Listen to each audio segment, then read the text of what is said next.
Bom dia, quero compartilhar com vocês hoje a exposição do livro de Neemias, capítulo 1, versículo de número 5, até o capítulo 2, versículo de número 1. E essa exposição está dentro da série de exposições no livro de Neemias, o qual nós denominamos como Reconstruindo os Muros.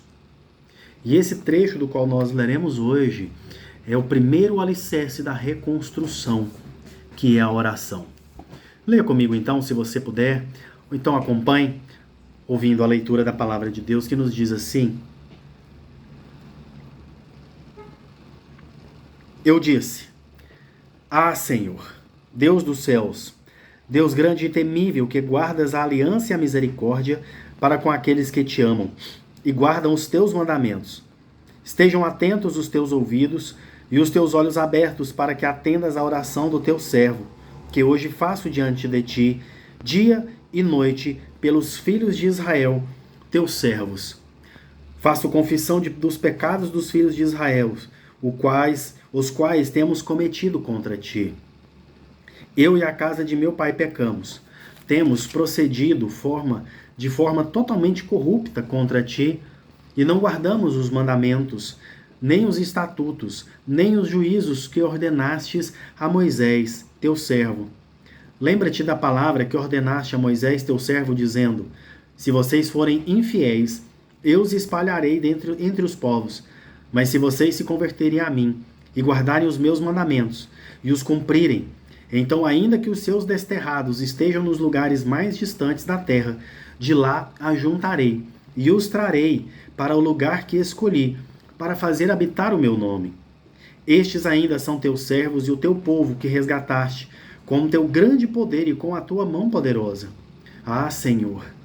Estejam atentos os teus ouvidos à oração do teu servo e à oração dos teus servos que se agradam de temer o teu nome. Faze com que o teu servo seja bem-sucedido hoje e encontre misericórdia diante desse homem. Nesse tempo, eu era copeiro do rei. Capítulo 2, verso 1. No mês de Nissan, no 20º ano do reinado de Artaxerxes, uma vez posto o vinho diante dele, eu peguei e ofereci ao rei. Ora, nunca antes eu tinha estado triste diante dele. Vamos orar? Senhor, obrigado pela sua palavra. Obrigado, Senhor, por ter disposto ela a nós. Que teu Santo Espírito, ó Pai, agora fale a nós, nos instrua, nos transforme, aplique esta palavra em nossa vida, é o que nós te pedimos em nome de Jesus. Amém.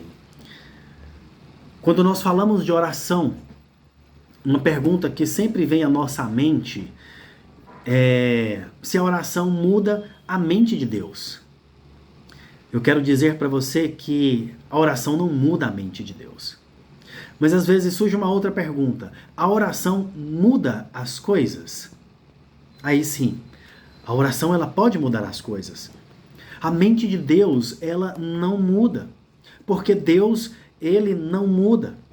As coisas mudam e elas mudam de acordo com a soberana vontade de Deus. E a oração do seu povo é um meio que Deus usa para fazer as coisas acontecerem neste mundo. E a oração de Neemias é um grande exemplo disso. O livro de Neemias, ele também é chamado de o livro da construção. E ele pode ser dividido em duas partes. Do capítulo 1 a 6, ele vai retratar a reconstrução dos muros. E do capítulo 7 até o capítulo de número 13, ele vai falar do reavivamento do povo. E as muralhas que antes ficavam ao redor de Jerusalém para proteção, haviam sido derrubadas quando a Babilônia capturou Jerusalém. E eu estou falando de 585 antes de Cristo. Os muros ao redor da cidade podem não parecer um grande problema para nós hoje, mas foi naqueles dias, pois era o principal meio de proteção e de manter o inimigo fora da cidade. Nós não temos muros hoje para proteção, pelo menos não de uma forma literal, no sentido literal, mas nós temos muros. e eles só são mais sofisticados. Como assim? Por um exemplo, entre cidades nós temos as barreiras policiais. Em nossas casas nós colocamos cercas, fechaduras em nossas portas e janelas. Nós temos sistemas de alarmes, tudo para proteção. Mas os muros haviam sido derrubados ao redor de Jerusalém. E Deus colocou no coração de Neemias para reconstruir então o muro. E toda a eficiência de Neemias é baseada ou alicerçada na oração. E os fatos históricos aqui marcados apontam para isso. Tudo começa com Neemias recebendo a visita de alguns dos seus compatriotas com notícias de Jerusalém. Está no capítulo 1, verso 2 e 3. Mas a notícia do povo em Jerusalém não era nada boa. E o contexto era o seguinte: os muros foram erguidos, os muros de Jerusalém, no tempo de Davi e depois no tempo de Salomão. Mas Deus advertiu o seu povo de que se eles o desobedecessem e fossem atrás de deuses estranhos, o Senhor permitiria que outras nações destruíssem. Isso está em Deuteronômio capítulo 28. O reino do norte, então, meus irmãos, seguiram o conselho contrário, desobedeceram, foram infiéis, e então eles caíram para a Síria. O reino do norte, então em 722 a.C., por causa da sua idolatria, caiu no primeiro cativeiro, assírio. E você deve pensar então no que o reino do sul, Judá, que incluía Jerusalém, teria aprendido com o reino do norte. Geralmente a gente aprende desta forma, olhando, para os outros. Mas eles não aprenderam. E o reino do sul, assim como o reino do norte, também foram atrás de deuses estranhos. E Babilônia atacou Jerusalém. Chega ao segundo cativeiro. 2 vezes, 3 vezes, e no terceiro ataque eles destruíram as muralhas ao redor de Jerusalém. Segundo Crônicas nos fala sobre este evento. Chega então o terceiro grande força daquela época, o Império Persa.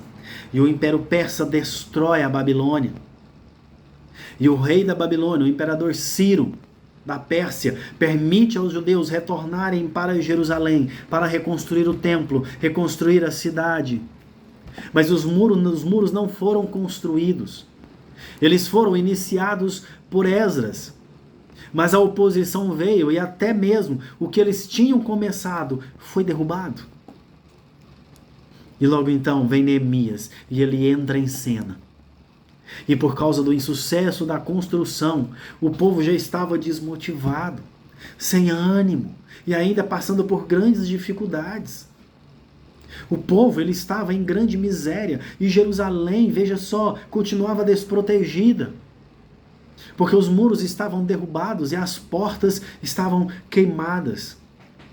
E quando chegam essas notícias para Neemias, Neemias tem compaixão por seus compatriotas que estavam sofrendo. A atitude dele nos chama a atenção e é um incentivo a todos nós. Pois mesmo estando longe daquele sofrimento, Neemias estava servindo como copeiro, o rei.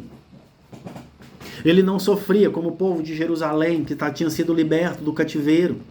Mas Neemias, ele não fica tranquilo, muito pelo contrário. Ele senta e ele chora por causa do seu povo. Ele sente a dor deles, como está aí em Neemias 1, versículo de número 4.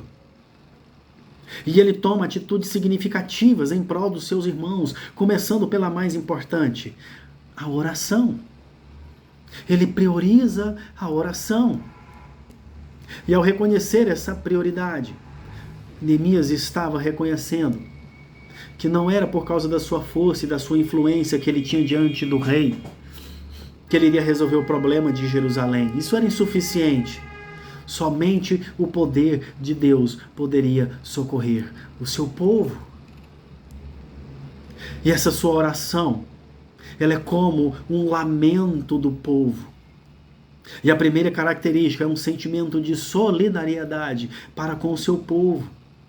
Assim como Moisés e Esdras, Neemias identificou a si mesmo e a sua família totalmente com os judeus. E hoje falaremos um pouco sobre essa oração. E o texto vai nos trazer 5 características que nos servem como lições para a nossa vida diária de oração. Veja, a primeira característica da oração de Neemias é a oração. É a adoração. E está aí no versículo de número 5 e um pedacinho do 6. Veja o que ele diz.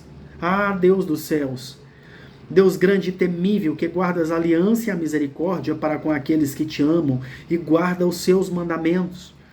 Estejam atentos os teus ouvidos e os teus olhos abertos, para que atendas à oração do teu servo. Veja o que ele está se colocando. A exemplo da oração dominical ensinada por Jesus a seus discípulos, a oração de Neemias, ela começa invocando e exaltando a majestade de Deus. Essa característica da oração, ela reflete o caráter de Deus, exaltando os seus atributos de soberania, amor, fidelidade e presença no meio do seu povo. Se você observar comigo, Neemias, ele não começa com queixas ou pedidos sem fim em sua oração. Ele começa pela característica que primeiro deve vir, que é a adoração. No tempo de Neemias, chamar o Senhor de Deus dos céus, como está bem no início do versículo 5, era entender que ele era um Deus maravilhoso, surpreendente, mas que inspirava reverência. Isso nos chama atenção porque este termo Deus dos céus ou Criador dos céus, ele vai aparecer 14 vezes em Neemias. E ele está diretamente ligado à aliança e intimamente expressando aqui a solidariedade entre os parceiros da aliança. Sabe por quê? Porque está mostrando que a aliança e a sua manutenção estão vinculadas ao amor do povo de Deus por Deus.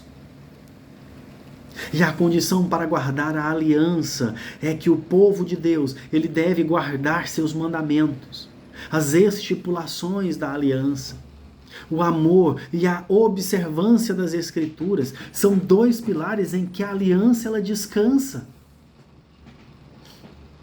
Esse é um ponto-chave para a nossa oração. Antes de qualquer coisa, quando nós falamos com Deus, nós precisamos reconhecer a grandeza dele, reconhecer a sua aliança conosco e a sua fidelidade a ele, e que apesar de ser tão grande e sublime, ele se dispõe a nos ouvir. Olha como isso é maravilhoso. Por isso toda oração deve começar com adoração. E o ponto de partida é a comunicação de Deus com o seu povo através da sua palavra.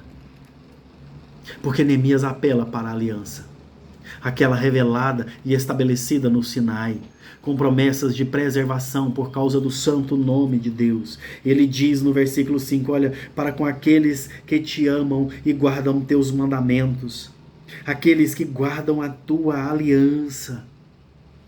Guardam a aliança. O santo nome de Deus, o qual foi profanado quando o povo foi para o cativeiro. Segundo Ezequiel 36, portanto, a salvação e a preservação não são baseados em qualquer mérito nosso, mas sim no amor que Deus tem por seu próprio nome, que é santo e digno de ser adorado. A segunda característica, então, da oração é a confissão. Veja o versículo finalzinho do 6 e o verso 7, ele nos diz assim: faço confissão dos pecados dos filhos de Israel, dos quais temos cometido contra ti. Veja, ele se coloca na oração: eu e a casa de meu pai pecamos. Lembra, Neemias não estava no cativeiro, mas ele se põe agora, ele e a sua família. Temos procedido de forma totalmente corrupta contra ti, e não guardamos os mandamentos, nem os estatutos, nem os juízos que ordenaste a Moisés, teu servo. Logo que pensa na aliança que Deus tem com o seu povo, Neemias é levado a sondar o próprio coração. Ele sabe que o cativeiro foi uma consequência da quebra constante da aliança que o Senhor fez com eles no Monte Sinai.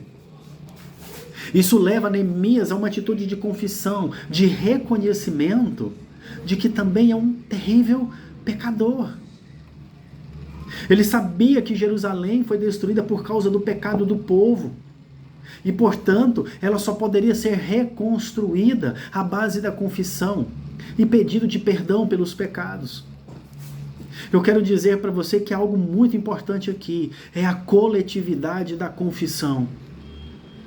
Neemias, ele reconhece que o pecado do povo é o seu pecado também e o de sua família.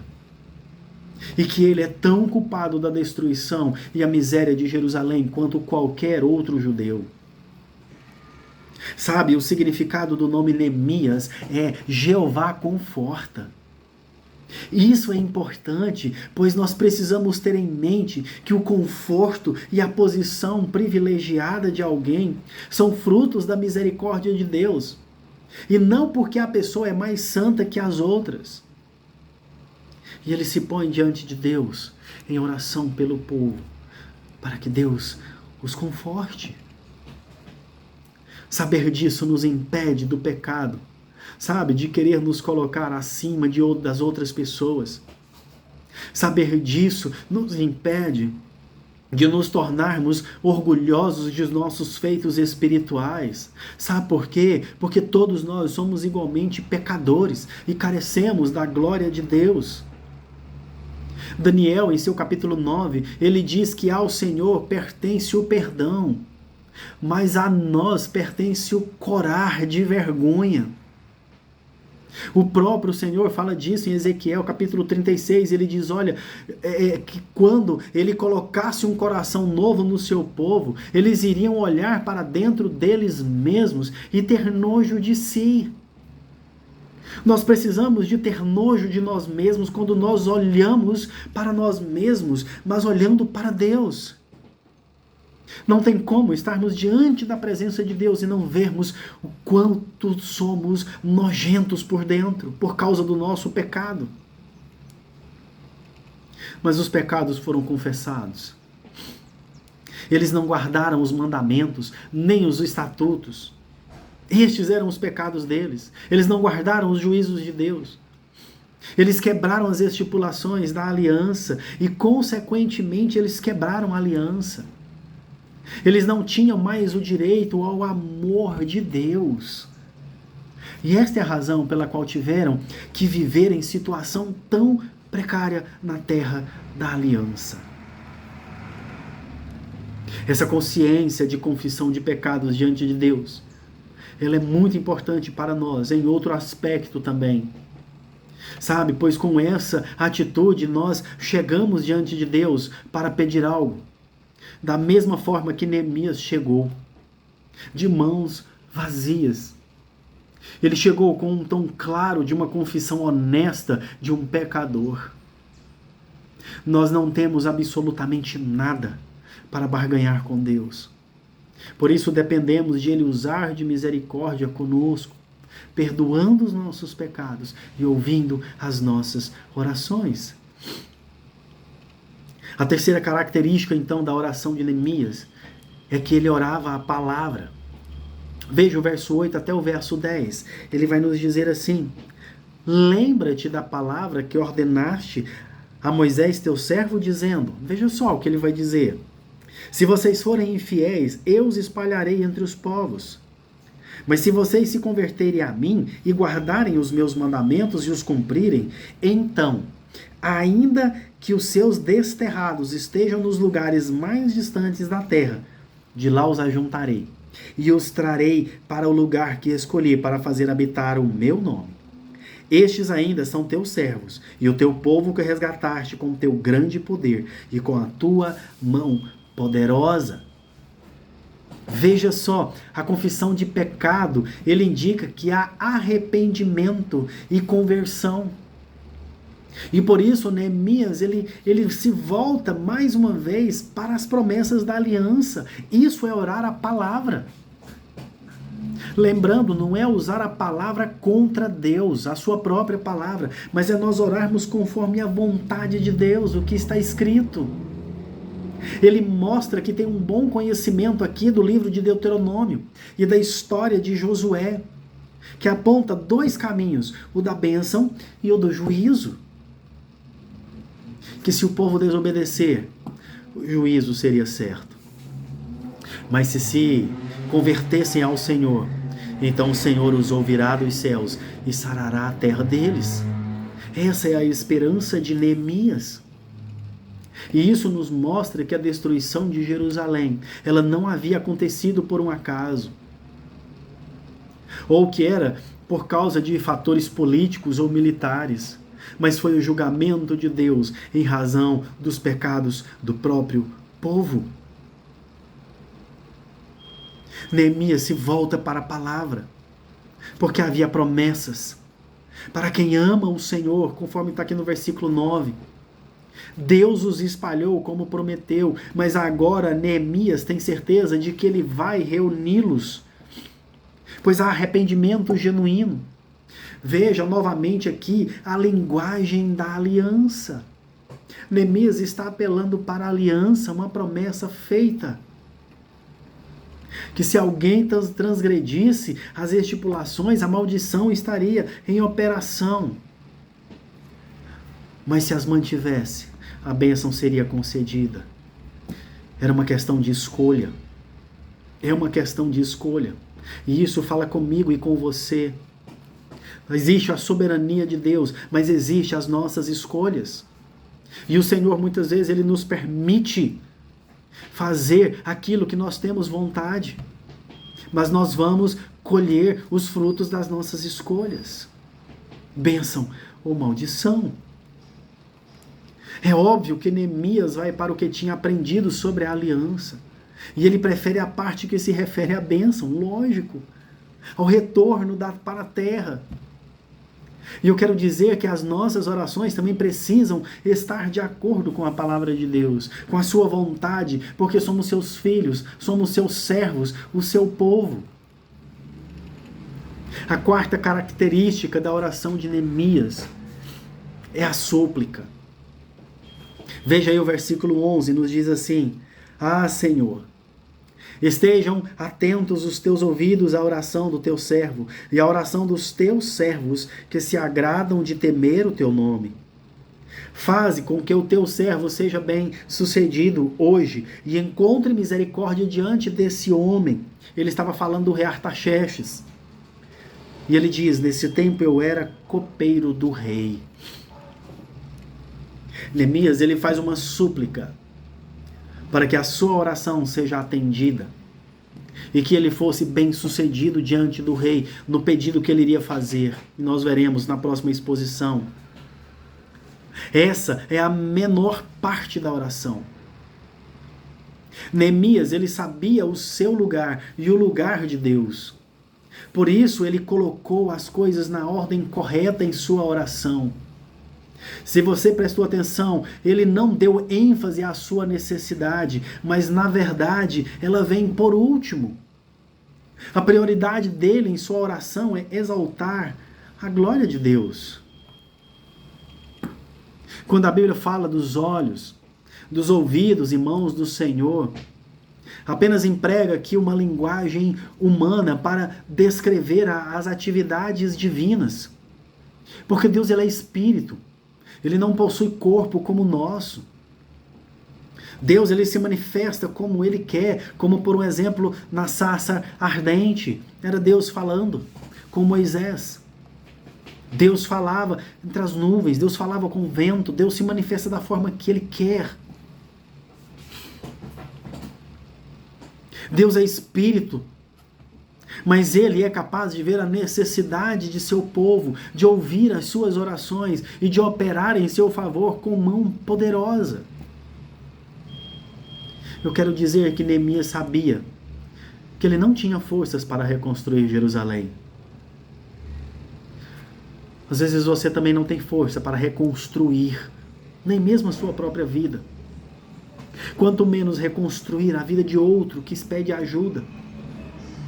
Mas eu quero dizer para você que ele acreditava que Deus operaria em seu favor. Ele dependia totalmente de Deus.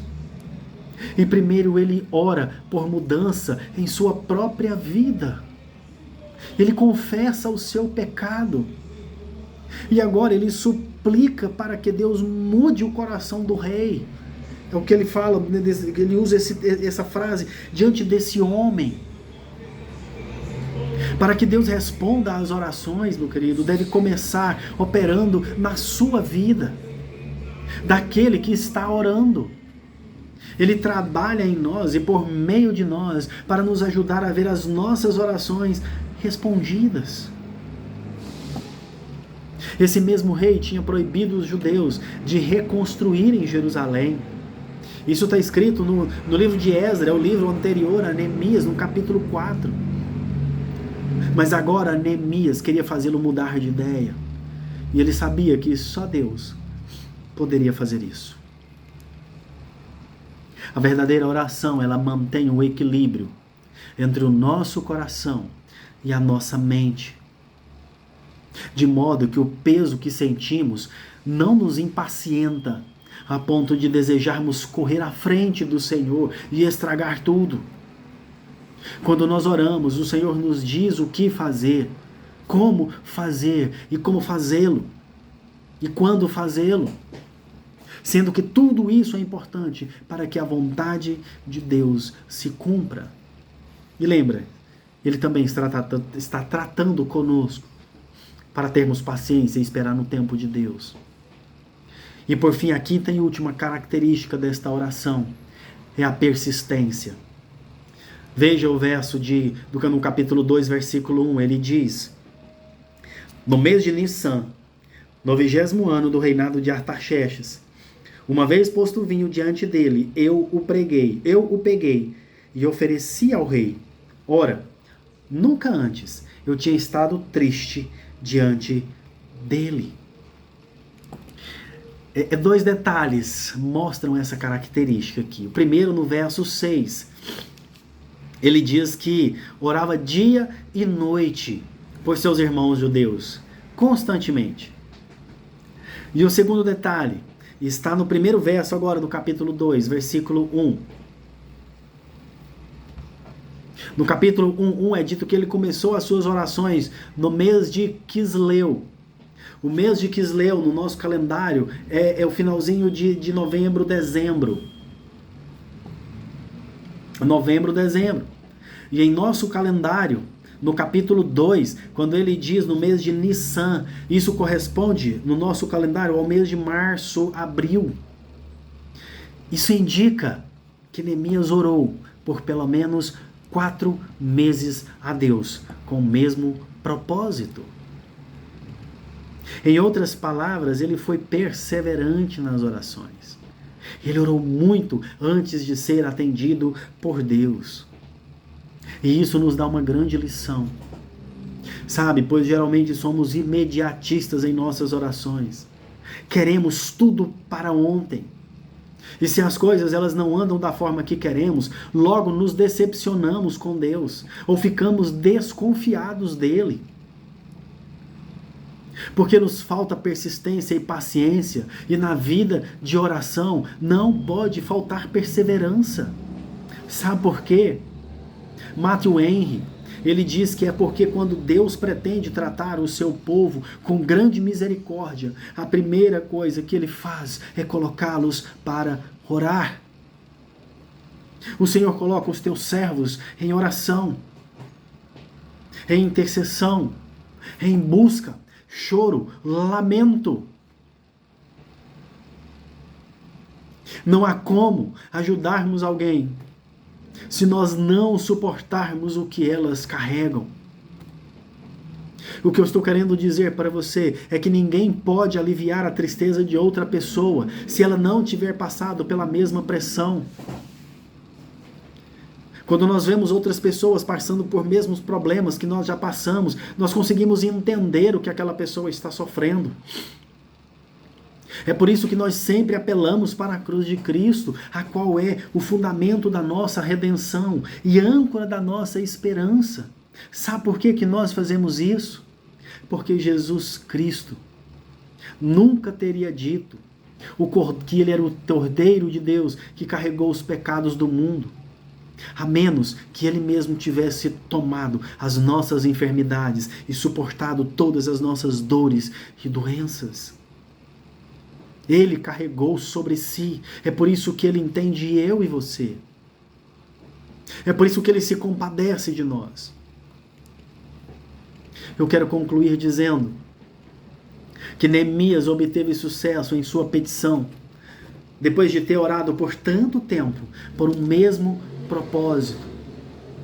Ele conseguiu ser bem-sucedido diante do rei Artaxerxes e partiu para Jerusalém, com a missão de reconstruir seus muros junto a um povo desanimado e em miséria, mas totalmente dependente da ação de Deus. Totalmente. Ele não foi por suas forças. E o que é mais interessante nisso tudo é que não havia nada de excepcional em Neemias. Ele não era um grande herói, ele não era um grande guerreiro, ele não era um sumo sacerdote, ele não era um escriba como Esdras, ele não era um profeta. Ele era um homem comum, como eu e você, com habilidades comuns, como qualquer um de nós.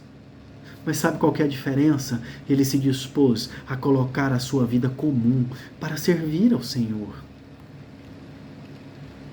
E eu quero deixar para você uma aplicação. Que por isso, se alguém perguntar se a oração muda as coisas, a resposta é sim, com certeza. A oração definitivamente muda as coisas. Quando oramos segundo a vontade revelada do nosso Deus. Então eu quero deixar, e temos falado muito sobre oração, busque orar segundo a vontade de Deus. Pastor, mas eu não consigo orar. Então ore a palavra de Deus. Leia a palavra de Deus. Fala, Senhor, me ensina. Me faça ser assim. Você não tem nenhum argumento para deixar de orar, para deixar de ler as Escrituras e orar a palavra, como Neemias fez. Ele clamou pela aliança, as promessas de Deus. Ore, busque, clame, lamente. Vamos orar mais uma vez. Senhor, obrigado pela sua palavra. Graças te dou, ó Deus, pelo grande cuidado que o Senhor teve conosco. Ó Deus, em se revelar através da sua palavra e nos ensinar tanto sobre oração, usando, ó Deus, tantos homens e mulheres, Pai, para nos mostrar que a tua mão sempre esteve estendida ao teu povo e está estendida.